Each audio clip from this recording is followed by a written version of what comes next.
All right, so now we're in the section where we are solving by factoring. Okay, so this is different from the previous section, factor completely, because of this word, solve. So we are actually going to get answers for x. And the key to this is that there's an equal sign in the problem. Okay, so here are the steps. Step 1, we make sure the equation equals 0. So I have that right here. Awesome. Now I can proceed to step 2. Factor completely. Okay, so this is a trinomial. First, I always check for a greatest common factor. There is no greatest common factor. I can set up a box to factor this. In the upper left-hand corner goes my x squared. Bottom right-hand corner goes negative 30.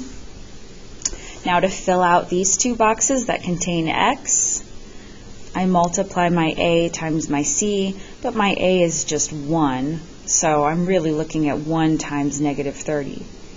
I need two numbers that multiply together to make negative 30 and add together to make negative 7. Okay, so if we need help finding those numbers, we can use Desmos to help us. What we would type is y equals this number we're trying to find factors of, so negative 30 divided by x. I'm going to ignore the graph. The graph isn't really what I want. What I want is the table. So it's going to give me some values in my table, but I may have to generate more. So do I see a couple of factors that would add up to negative 7? Those don't add up to negative 7, no. That's negative 29, that's negative 13.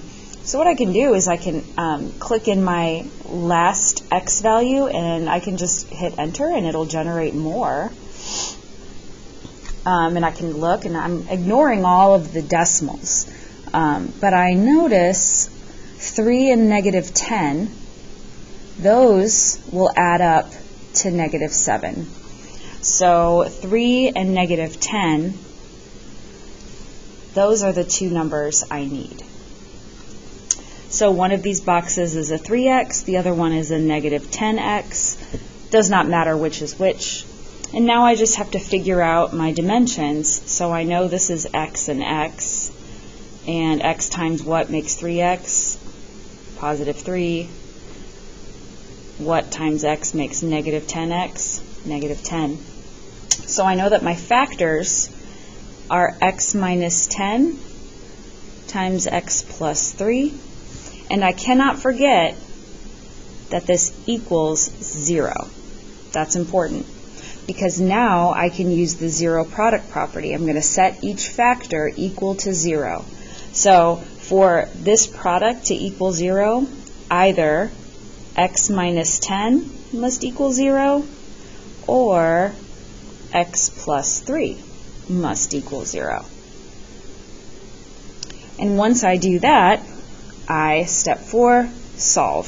So these are basic one-step equations. So here I could add 10.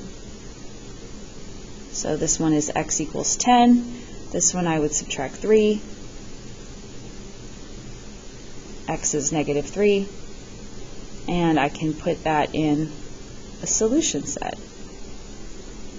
And those are my two answers.